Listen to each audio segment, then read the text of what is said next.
ಒಂದೆರಡು ಮಾಡ್ಲಿಲ್ಲ, ಹೊಸಿ ಸರ್ಕಸ್ ಅಲ್ಲ ಅದು.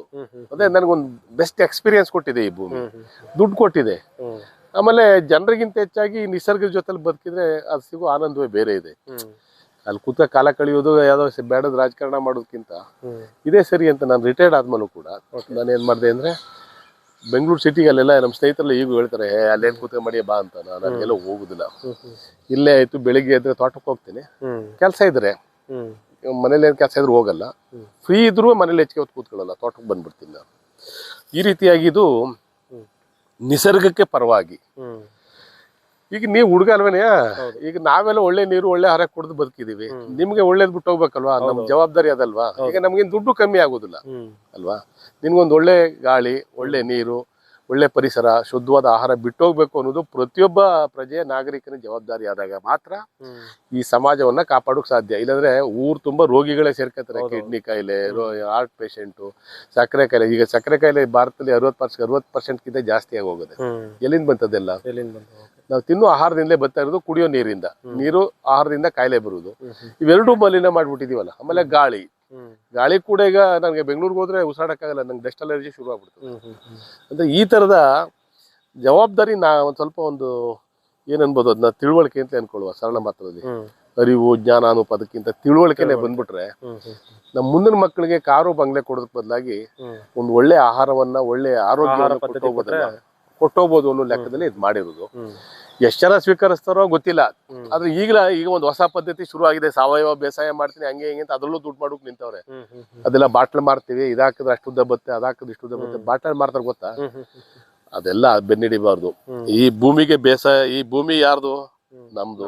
ಈ ಭೂಮಿ ಏನ್ ಕೇಳುತ್ತೆ ಅಂತ ನನಗ್ ಗೊತ್ತಿರ್ಬೇಕು. ಈಗ ನನ್ ಮಗ ಅವೇನ್ ಕೇಳ್ತಾನೆ, ಏನ್ ಓದ್ತಾನೆ ಅಂತ ನನಗ್ ಗೊತ್ತಿರ್ಬೇಕು. ಅದಕ್ಕೆ ನಾನು ದುಡ್ಡು ಕಟ್ಟಬೇಕು. ಯಾರು ಹೇಳೋದಕ್ ಮಾಡಕ್ಕಾಗಲ್ಲ. ಹಂಗೆ ಈ ಭೂಮಿ ಏನ್ ಕೇಳುತ್ತೆ ಅದನ್ನ ನಾನು ಗೊತ್ತಿರ್ಬೇಕು ಒಬ್ಬ ರೈತನಾಗಿ. ನಿಜವಾದ ರೈತ ಯಾರು ಹೇಳೋ?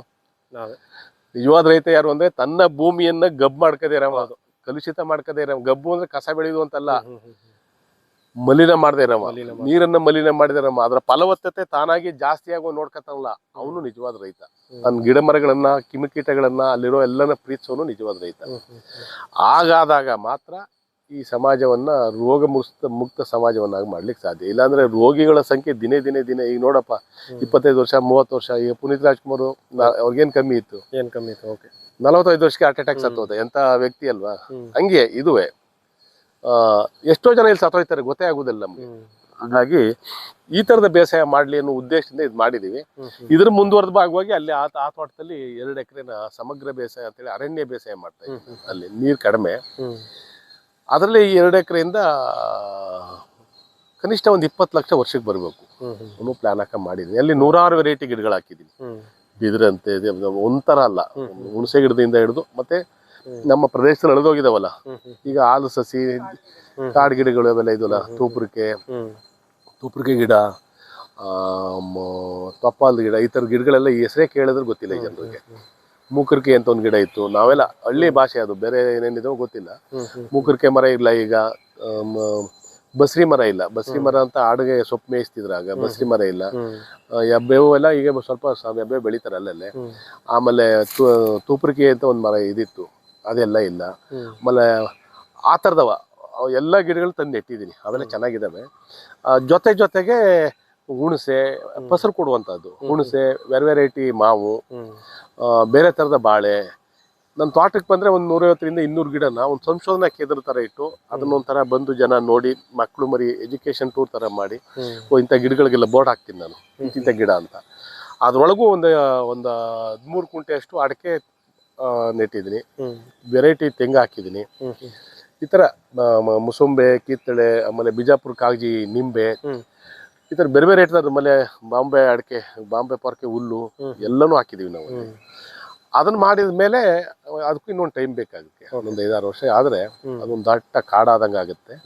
ಆಮೇಲೆ ಅದರ ಫಲಿತಾಂಶ ಗೊತ್ತಾಗ್ತಾ ಹೋಗುತ್ತೆ. ಅಲ್ಲಿವರೆಗೆ ಕಾಯ್ಬೇಕು. ಈಗ ಮಾಡಿ 2 ವರ್ಷ ಆಯ್ತು. ಇಲ್ಲ ಇಷ್ಟು ಉದ್ದ ಇದಾವೆ ಗಿಡಗಳು, ಸ್ವಲ್ಪ ಬರ್ಬೇಕಷ್ಟೇ. ಸರ್, ನೀವು ಗೊಬ್ಬರ ಏನೇನು ಕೊಡ್ತೀರಾ? ಏನು ಹಾಕೋದಿಲ್ಲ, ಇದುವರೆಗೂ ಏನು ಹಾಕ್ಲಿಲ್ಲ. ಈ ಸಾರಿ ಸ್ವಲ್ಪ ಹಾಕುವ ಅಂತ ಮಾಡಿದ್ದೀನಿ. ಯಾಕೆಂದ್ರೆ 2-3 ವರ್ಷ ಪೆಂಡಿಂಗ್ ಆಗಿತ್ತಲ್ಲ ಗೊಬ್ಬರ. ಇದಕ್ಕೆಲ್ಲ ಹಾಕುದು ಮಧ್ಯಕ್ಕೆ ಇಲ್ಲಿ ಖಾಲಿ ಅದಲ್ಲ, ಆ ಮಧ್ಯ ಜಾಗಕ್ಕೆ ಈಗೆಲ್ಲ ಸಸಿಗಳನ್ನ ಎದ್ಬಿಟ್ಟವಲ್ಲ, ಇನ್ನೊಂದಷ್ಟು ಹೊಸ ಅಡಿಕೆ ಸಸಿ ಕೂರ್ಸುವ ಅಂತ ಅನ್ಕೊಂಡಿದೀನಿ. ಮೆಣಸೆಲ್ಲ ಡಿಸ್ಟೆನ್ಸ್ ಎಷ್ಟಿದೆ ಇದು ಅಡಿಕೆ? 9 ಅಡಿ 9 ಅಡಿ ಇದೆ. 9 ಅಡಿ 9 ಅಡಿ ಇದೆ. ಅದೇ ಬೆಸ್ಟ್ ಇದು ಅಡಿಕೆಗೆ ಅಷ್ಟು ಆ ಥರ ಏನಿಲ್ಲ, ಬೇರೆ ಬೇರೆ ಅವರೆಲ್ಲ ಮಾಡ್ತಾರೆ. ಕೆಲವರು 8 ಅಡಿಗೆ ಹಾಕ್ತಾರೆ, ಕೆಲವರು 7 ಅಡಿ ಗ್ಯಾಪ್ ಇಟ್ಟು ಇನ್ನೊಂದಕ್ಕೂ 12 ಅಡಿ ಹಾಕ್ತಾರೆ. ಒಂದು 2 ಸಸಿ ಮಧ್ಯೆ 7 ಅಡಿ ಇರ್ತದೆ, ಇನ್ನೊಂದು ಸಸಿ ಆಚೆ ಸಸಿ ಮಧ್ಯೆ 12 ಅಡಿ ಗ್ಯಾಪ್ ಇಡ್ತಾರೆ. ತಿರುಗಾಡಿ ಟ್ರಾಕ್ಟರ್ ಗಿಟ್ರಲ್ಲಿ ಹೊಡಿಬೇಕು ಅನ್ನೋ ಲೆಕ್ಕ ಹಾಕ ಮಾಡ್ತಾರೆ ಅವರು. 9 ಅಡಿ ನನಗೆ ಸರಿ ಅಂತ ಅನಿಸ್ತದೆ. ಯಾಕೆಂದ್ರೆ ನಾವೆಲ್ಲಾ ಕೆಲಸನೂ ಮಾಡ್ಬೋದು. ಈಗ ಮಧ್ಯದಲ್ಲಿ ಇಲ್ಲಿ ಖಾಲಿ ಬಿದ್ದದಲ್ಲ, ಈಗ ಇಲ್ಲಿ ಸಸಿ ನೆಟ್ರೆ ಅದೇನೋ ಸಮಸ್ಯೆ ಇಲ್ಲ, ಅದಾಗಿದ್ದದೆ ಬಂದ್ಬಿಡ್ತೆ ನೋಡಿ. ಇಲ್ಲಿ ನಾನು ಕೆಲವನ್ನ ಕೀಳಲೇ ಇಲ್ಲ, ಅಲ್ಲ ಅದಾಗಿದ್ದದೆ ಬಿದ್ದ ನೋಡಲ್ಲ ಸಸಿ, ಅಲ್ಲಿ ಹುಟ್ಟದ್ ನೋಡ್ರಿ, ಬಿಟ್ಬಿಡ್ತೀನಿ, ಅದು ಹಂಗೆ ಮ್ಯಾಕ್ ಹೋಯ್ತದ. ಅದು ಮನೇಲಿ ಒಂದಷ್ಟು ಇದ್ರದ್ದೇ ನರ್ಸರಿ ಮಾಡಿದೀನಿ. ಇವನ್ನೆಲ್ಲ ಈಗ ಕಿತ್ತು ಗುಂಡಿ ತೋಡೋರಿಲ್ಲ ನೋಡ್ರಿ, ನಮ್ಗೆ ಈಗ ಮಿಷಿನವರು ಸಿಗ್ತಾರೆ, ಲೇಬರ್ ಸಮಸ್ಯೆ. ಈ ಗುಂಡಿ ತೋಡ್ಬಿಟ್ಟಿದ್ರೆ ಮೇ ತಿಂಗಳಲ್ಲಿ ನೆಟ್ಬಿಡುವ ಅಂತ ಮಾಡಿದ್ದೆ. ಅದ್ ನೆಡುವಾಗ ಒಂಚೂರು ಗೊಬ್ಬರ ಹಾಕ್ಬೇಕು ಅಂತೇಳಿ ತಿಪ್ಪೆ ಗೊಬ್ಬರಕ್ಕೆ ಹೇಳಿದೀನಿ ನಾನು, ಅದಾಗ್ತೀನಿ ಅಷ್ಟೇ. ಇವಕ್ಕೆ ಹಾಕುದಿಲ್ಲ, ಅವಕ್ಕೆ ಆ ಗಿಡಗಳಿಗೆ ಸಿಗುವ. ನೀವು ಈ ತೋಟದಲ್ಲಿ ಎಷ್ಟು ಆದಾಯ ಮಾಡ್ತಾ ಇದ್ರಿ? ಯಾವ್ದ್ರಲ್ಲಿ? ಈ ತೋಟದಲ್ಲಿ. ಇದರಲ್ಲಿ 2,60,000 ಅಂತ ಹೇಳಿದ್ನಲ್ಲ ಆಗ್ಲೇ. ಈ ಸಾರಿ 2,60,000 ಮಾರ್ದೆ. ಆ ಸಾಯಕ್ ಮೊದಲೇ 3.5 ಲಕ್ಷಕ್ಕೆ ಅಡಕೆ ಮಾರ್ತಿದ್ದೆ. ಎಳ್ನೀರಿಂದ ಒಂದು 50,000 ಮಾರ್ತಿದ್ದೆ. ಕೊಬ್ಬರಿ ಒಟ್ಟು ಒಂದು 4-4.5 ಲಕ್ಷ ಆಯ್ತಿತ್ತು. ಈಗ ಬರ ಬಂದಿದ್ರಿಂದ ಲಾಸ್ ಆಯ್ತು ಅಷ್ಟೇ. ಅಂದ್ರೆ ನೀವು ಎಷ್ಟು ಬರಗಾಲನ ಎದುರಿಸಿದ್ರಿ? ಯಾವ ಮೂರೇನಪ್ಪ, 3ರಲ್ಲಿ 2 ಸರ್ವೈವ್ ಆದವು, 1ರಿಂದ 100 ಮರ ಹೊರಟೈತೆ ಅಷ್ಟೇ.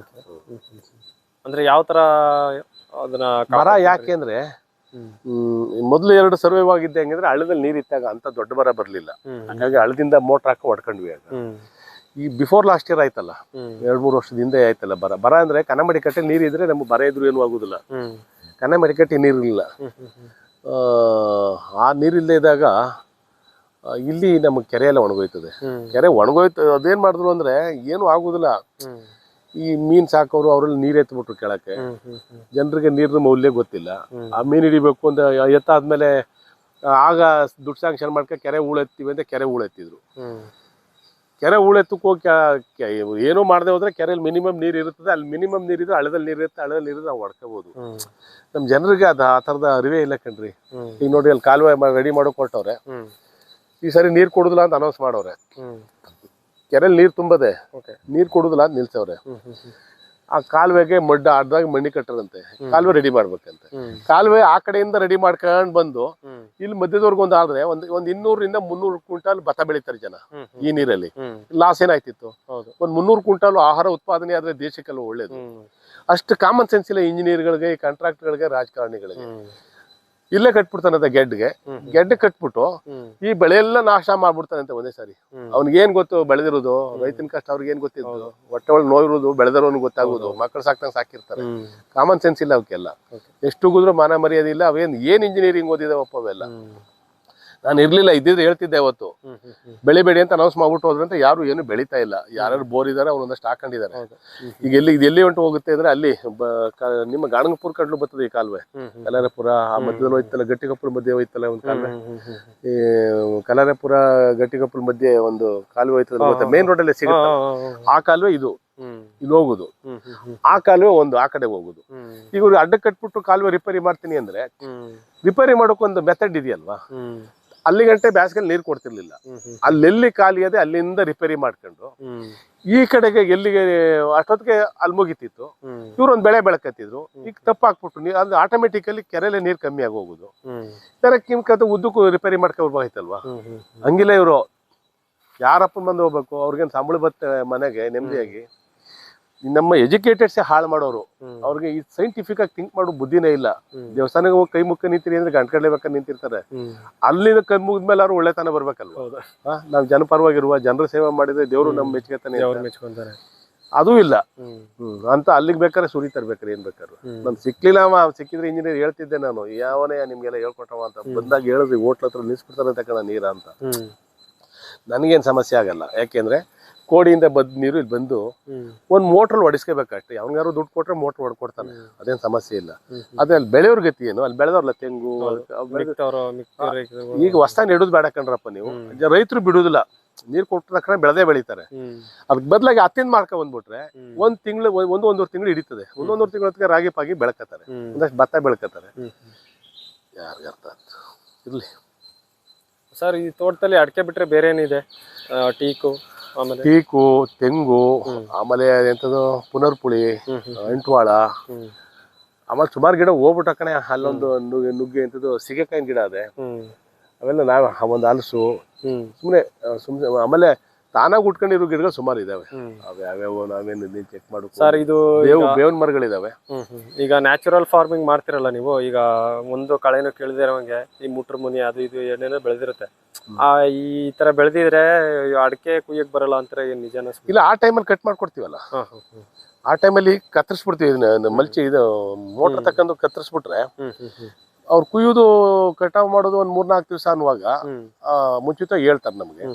ಕತ್ತರಿಸ್ಬಿಟ್ರೆ ಏನಾಗ್ತದೆ, ಹುಲ್ಲು ಒಣಗಿ ಬೆಳ್ಳಗೆ ಇರ್ತದೆ, ಅದ್ರ ಮೇಲೆ ಬೆಳೀತಾ ಕಾಣುತ್ತಲ್ಲ ಕಾಯಿ, ಈಸಿ. ಮತ್ತೆ ಮಣ್ಣಿನ ಮೇಲೆ ಆಯೋದಕ್ಕಿಂತ ಅದ್ರ ಮೇಲೆ ಆಯೋದು ತುಂಬಾ ಈಸಿ. ಹುಲ್ ಮೇಲೆ ಎಲ್ಲ ಉಳ್ಗಿ ಒಂದ್ ಕಡೆಯಿಂದ ಚಾಪೆ ಹಾಸ್ದಂಗೆ ಹಾಸಿರ್ತದೆ.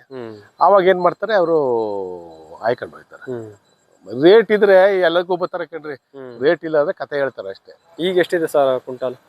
ಈಗ ನೆನ್ನೆ ಮಾರ್ಕೆಟ್ ಅಲ್ಲಿ ನೋಡಿದಾಗ ಶಿವಮೊಗ್ಗದಲ್ಲಿ 58,000 ಇದೆ ಅಡಿಕೆ. ರಾಶಿ ಅಂದ್ರೆ ಬಣ್ಣ ಕಟ್ಟಿ ಕೆಂಪು ಬಣ್ಣದ ಅಡಿಕೆ ಇರ್ತದೆ ಅದು. ಶಿವಮೊಗ್ಗದ 58,000. ನಾ ಆ ಮಾರ್ಕೆಟ್ ನೋಡ್ಕೊಂಡು ಮಾರುದು.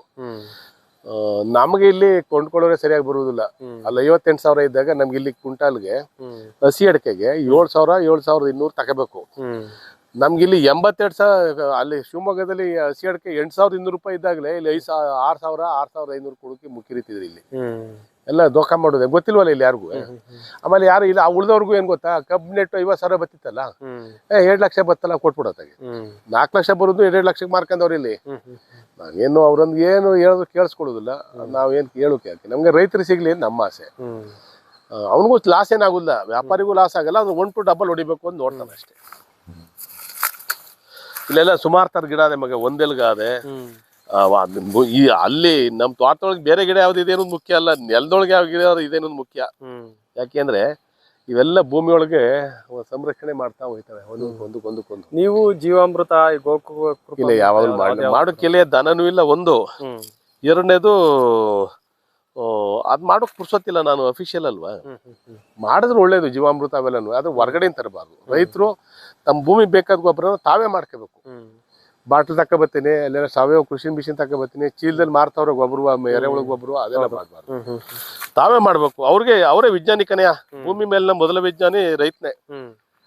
ಹಂಗಾಗಿ ಅದು ಹೊಸ ವಿಷಯ. ಇಲ್ಲಿ ನೋಡಿ, ಇಲ್ಲಿ ಅಲ್ಲಿ ಈಚಲು ಮರ ಅನ್ನೋದೇ, ನಾನು ಒಬ್ಬನ್ ದುಡ್ಡು ಕೊಟ್ಟಿದ್ದೆ, ಕಾಸು ಇಸ್ಕಕ್ಕೆ ಎತ್ಬಿಟ್ಟ. ಯಾವ್ಗೆ ಪೊರ್ಕೆಗೆ ಆಯ್ತದಲ್ಲ, ಪೊರ್ಕೆ ಮಾಡ್ತಾರಲ್ಲ, ಪೊರ್ಕೆ ಕುಯ್ಕ ನೋಡಿ. ಇಲ್ಲಿ ನೋಡಿಲಿ, ಈ ಟೀಕ್ ಸೊಸಿ ಹಾಕಿದ್ರೆ ಅದರ ಸ್ವಾರ ಎಳ್ಕತ್ತೇನಾದ್ರೆ, ಇದು ಟೀಕ್ ಸೊಸಿ ಇಷ್ಟೊಂದು ನಾವು ಹಾಕಿದ್ದಲ್ಲ, ಇಲ್ಲಿ ಪಾಕೆಟ್ ಬಿಟ್ಬಿಟ್ಟಿದ್ದು, ಉಳಿದ ಪಾಕೆಟ್ಗಳಿವು ಇಷ್ಟೊಂದು ಬಿಟ್ಟವೆ. ಮೇಲೆ ಎಷ್ಟು ಚೆನ್ನಾಗಿ ಬಿಟ್ಟಿದ್ದು ಹಿಂಗಾರ್ವಾ, ಇನ್ನು 4 ಕೊನೆ ಬಿಡುತ್ತೆ ಅದು ಊದ್ಕೊಂಡದಲ್ಲ. ಫಸ್ಟ್ ಕ್ಲಾಸ್ ಬಿಡುತ್ತೆ ಇಳುವರಿಯ. ಸುಮ್ರಂಗ ಅಂತಾರೆ, ನಾನು ಯಾವ್ದನ್ನು ಪ್ರಯೋಗ ಮಾಡದೆ ಮಾತಾಡುದಿಲ್ಲ. ಅಂದ್ರೆ ಅವ್ರ ಟೀಕ್ ಮಧ್ಯದಲ್ಲಿ ಹಾಕಿದ್ರು ಏನು ಅಡಿಕೆಗೆ ಏನು ತೊಂದರೆ ಇಲ್ಲ, ಏನಾಗಲ್ಲ. ನನ್ನ ಅನುಭವದಲ್ಲಿ ಏನು ಆಗ್ಲಿಲ್ಲ ಇಲ್ಲಿವರೆಗೆ. ಬೇರೆಯವ್ರಿಗೆ ಏನ್ ಅನ್ಸೋದೋ ಗೊತ್ತಿಲ್ಲ. ಈಗ ನನ್ನ ಅನುಭವದಲ್ಲಿ ಅಂದ್ರೆ ಎಕ್ಸ್ಪೀರಿಯನ್ಸ್, ನಾನು ಅವ್ರಂದ್ರು ಇವ್ರಂದ್ರು ಅಂತ ಹೇಳುದಿಲ್ಲ. ಈಗ ಇಲ್ಲೇ ನೋಡಪ್ಪ, ಇಲ್ಲಿ ಬಾ, ಇಲ್ಲಿ 4 ಸೊಸಿ ಸುಮ್ನೆ ಒಂದ್ ಕಡೆಯಿಂದ ಅವೆ. ಮೇಲೆ ಹಿಂಗಾರ ಎಷ್ಟು ಬಿಟ್ಟಿದ್ದದು ಇಲ್ಲಿ ಕಾಣ್ತಲ್ಲ. ಈಗಾಗಲೇ 2 ಕೊನೆ ಬಿಟ್ಟದೆ, ಇನ್ನೊಂದ್ ಕಡಿತದ ಮೇಲ್ಗಡೆ. ಒಂದ್ ಮರದಲ್ಲಿ 4 ಕೊನೆ ಕಡಿದ್ರೆ ಶ್ರೇಷ್ಠವಾದ ಮರ ಅಂತ ಕಣೆಯ. 5 ಕಡಿದ್ರೆ ಬಹಳ ಅತ್ಯುತ್ತಮ ಅಂತ. 3 ಸರಾಸರಿ ಇದ್ಬಿಟ್ರೆ ಪ್ರತಿ ಮರದಲ್ಲಿ ಅದ್ಭುತವಾದ ಇಳುವರಿ ಅಂತ. 3 ಗೊನೆ ಇದ್ರೆ ಸಾಕು.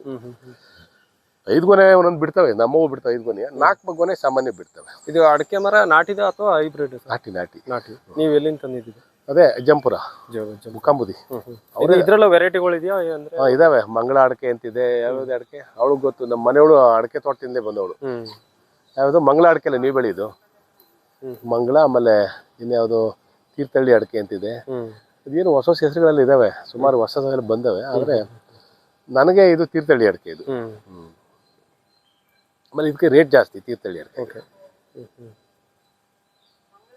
ಬೇರೆ ಏನಿದೆ ಸರ್ ಇದು ಇಲ್ಲಿ ನಿಮ್ ತೋಟದಲ್ಲಿ? ಹಣ್ಣಿನ ಗಿಡಗಳು ಯಾವ್ದು? ಹಣ್ಣಿನ ಗಿಡ ನಾವ್ ನೆಡ್ಲಿಲ್ಲ, ಸೀಬೆ ಗಿಡ ಅವಾಗಿದ್ದಾವೆ, ಒಂದಷ್ಟು ಹುಟ್ಟವೆ. ಬೇರೆ ಬೇರೆ ಗಿಡ ಇಲ್ಲ, ಅವೆ ಎಂತ ಗಿಡಗಳು ಗೊತ್ತಿಲ್ಲ. ಅಲ್ಲೊಂದು ಕಾಣಿಸುತ್ತಲ್ಲ, ಅದು ಇದ್ರ ಗಿಡ ಎಂತ ಹಣ್ಣು, ಸೀತಾಫಲ. ಅಲ್ಲಿ ಕಾಣುತ್ತಲ್ಲ, ಅದು ಸೀತಾಫಲದ ಗಿಡ. ಅವಾಗಿದ್ದಾವೆ, ಉಡ್ತವೆ. ಹಾಕುದು ಬಂದು ಕಿತ್ತು ಹೋಯ್ತವೆ. ಅವನ್ನೆಲ್ಲ ಎಂತಿಲ್ಲ, ಇದು ಕೂಡ ತಾನಾಗಿ ತಾನೇ ಹುಟ್ಟಿದ ಮರ. ಬಹುಶಃ ಈ ಮರದ ಕಾಯಿ ಅಂತ ಕಾಣುತ್ತೆ. ಸರ್ ಈಗ ರೋಡ್ ಬದಿಲಿ ನೆಟ್ಟಿದ್ರಲ್ಲ ತೆಂಗಿನ ಮರಗಳನ್ನ, ಕಾಯಿ ಬಿದ್ದಿದ್ ಯಾರು ಎತ್ಕೊಳಲ್ವಾ? ನಿಮ್ಗೇನು ಒಳಕ್ಕೆ ಬಂದು ಎತ್ಕೋತಾರೆ, ಕಾಯಿ ನಮ್ಗೆಲ್ ಸಿಕ್ಕ ಹೋಗ್ಬಿಟ್ಟರು. ನಿಮ್ಗೇನ್ ಸಿಕ್ಕತ್ತೆ? ನಾವು ಕುಯಿಸ್ತೀವಲ್ಲ ಎಳ್ನೀರ, ಆಗಿದ್ದಾಗ ಗೊನೆ ಇರ್ತದಲ್ಲ ಕಾಯಿ, ಅವ್ ಕಿತ್ತಂದ್ರೆ ನಮ್ಗೆ. ಅಪ್ಪಿ ನಾ ಬಂದಾಗ ತಿರ್ಗಾಡ್ಕೊಂಡು ನೋಡ್ದಾಗ ಸಿಕ್ಕಿದ್ರೆ ಸಿಕ್ಕದಂಗೆ. ಅವ್ ನಾವು ಕಾಯಿ ಪಾಯಿ ತಕೋಗಿ ಬೇಜಾರ್ ಮಾಡ್ಕೊಂಡ, ಹುಲ್ ಕೂದ್ರೆ ಮಾತ್ರ ಬೇಜಾರಾಯ್ತದೆ. ಕಾಯಿ ಆದ್ರೆ ಅವರು ತಿಂತಾರೆ, ಏನೂ ಇಲ್ಲ. ಅದರಿಂದ ನಮ್ಮ ಭೂಮಿಗೆ ಏನ್ ತೊಂದರೆ ಆಗುಲ್ಲ. ಹುಲ್ ಕೂದ್ಬಿಟ್ರೆ ಏನಾಯ್ತು ಅಂದ್ರೆ ಭೂಮಿ ಗಚ್ಚಾಗ್ಬಿಟ್ಟು ಕಲ್ಲಾದಂಗ ಆಗ್ಬಿಡ್ತದೆ. ಕಲ್ಲಾದಂಗ ಆಗ್ಬಿಟ್ರೆ ಈ ಮರ ಹೋಗ್ಬಿಡ್ತವೆ. ಹಂಗಾಗಿ ಹುಲ್ ಕುಯ್ದ್ರು ವಿರೋಧಿ ನಾನು. ಹುಲ್ಲು ಉಳಿಸ್ಬೇಕು, ಅವರು ಹುಲ್ಲು ಉಳಿಸ್ಬೇಕು. ಒಂದೆರಡ ಕಾಯಿ ತಕ್ಕತಾರೆ, ನಮ್ಗೊಂದಷ್ಟು ಸಿಗ್ತವೆ, ಅವ್ರಿಗೊಂದಷ್ಟು ಸಿಗ್ತವೆ.